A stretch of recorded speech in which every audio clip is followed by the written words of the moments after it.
You may have forgotten all about The Crew 2. We saw it 1 year ago at E3 and it had a pretty wild trailer. Well, it ended up getting pushed back until this year, and I was recently fortunate enough to be invited to the closed beta, and I actually spent quite a bit of time with the game, and I wanted to share some of my impressions. I'm going to try to keep this pretty simple because this is more of a, like I said, a first impression video than a full-fledged review. The Crew 2 is a racing game that takes place on a scaled-down version of the United States.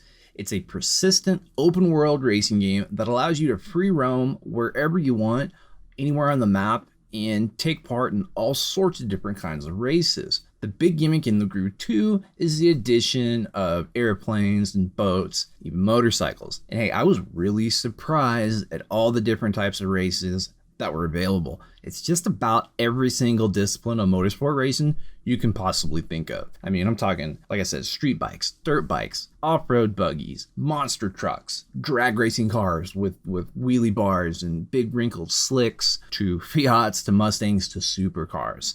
But hands down, my favorites are the big, obnoxious, offshore, go-fast boats. I absolutely love them, but I'm a water guy. There's nothing that special about them. So basically, you control a character who sets out to be the new racing icon of the United States by running every different type of race there is. You can actually choose what types of races you want to do when you want to do them. It's a non-linear story, unlike the first one, and you progress by doing cool stunts and winning races, which nets you cash and followers, as well as some performance parts that adds a cool RPG gear grind. The progression system felt pretty cool. It works. It's cheesy. Yep, it's a lot like Forza Horizon, sure, but hey, it's a racing game. The story works, and it's way less cheesier than the first one. I promise you that much. You can play against others, friends, AI, doesn't matter. Play whatever you want. I really like how the map worked. You can just zoom out on the map and fast travel wherever you wanted to go. I love that. You couldn't do that right away in the first one. You had to actually travel to the place first, and then you could fast travel later. Big improvement there. I like how there's different hubs for like different levels of racing. There's like a professional racing hub, off-road hub. There's a street racing hub. That's pretty cool. And there's different bosses you have to beat to progress. Like I said, you can do any one you want. I love that. You also have a cool little home where you keep all your different vehicles, and I like that. Also included is a phenomenal picture editor that is super cool because the game looks really good. I was really surprised. I forgot how good The Crew 1 looked. Ubisoft actually had to tweak the engine quite a bit to compensate for the massive amount of draw distance that was needed because of the addition of the airplanes being up high. Obviously. I honestly was really surprised how beautiful everything was. I really was. For being made on the same engine, an older engine, it looked great. Now the cutscenes are all rendered with the in-engine graphics, not like the first one, which had the pure rendered CGI. The cars look fantastic. The world looks good. The water looks really good. People look very average, but hey, I'll take it, because the game just looks real good. The game sounds pretty good as well. Nothing that's going to blow you out of the water, but it's not going to take you out of the game either. I really like the addition of like the reverb when driving around towns with tall buildings, and everything sounded really good at idle.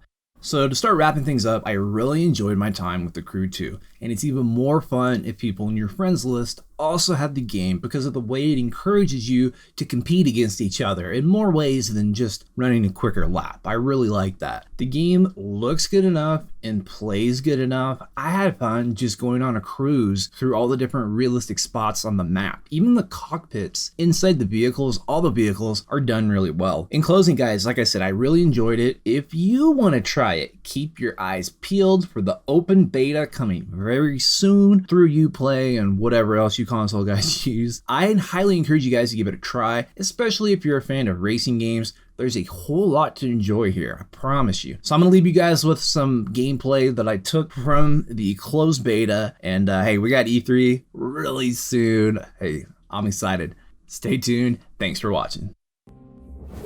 I know I'm not usually the one saying this sort of thing, but are you sure about this race? And I'm not the one who usually says you're worrying too much, but here we are. It's all set. Between this and the race in Vegas, we're showing off in new venues. So we're hoping the big jump means big That's the idea.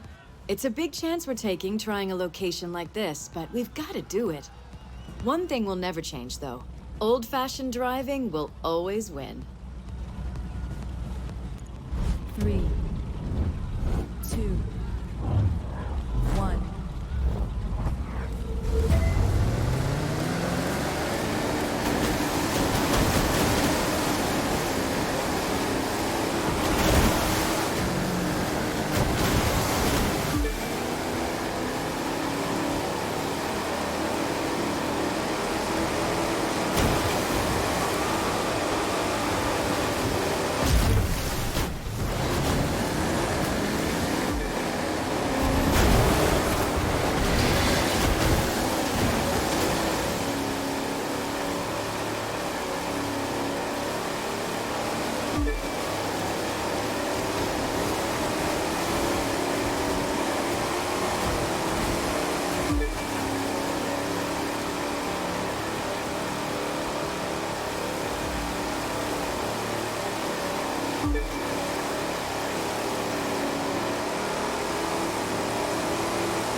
You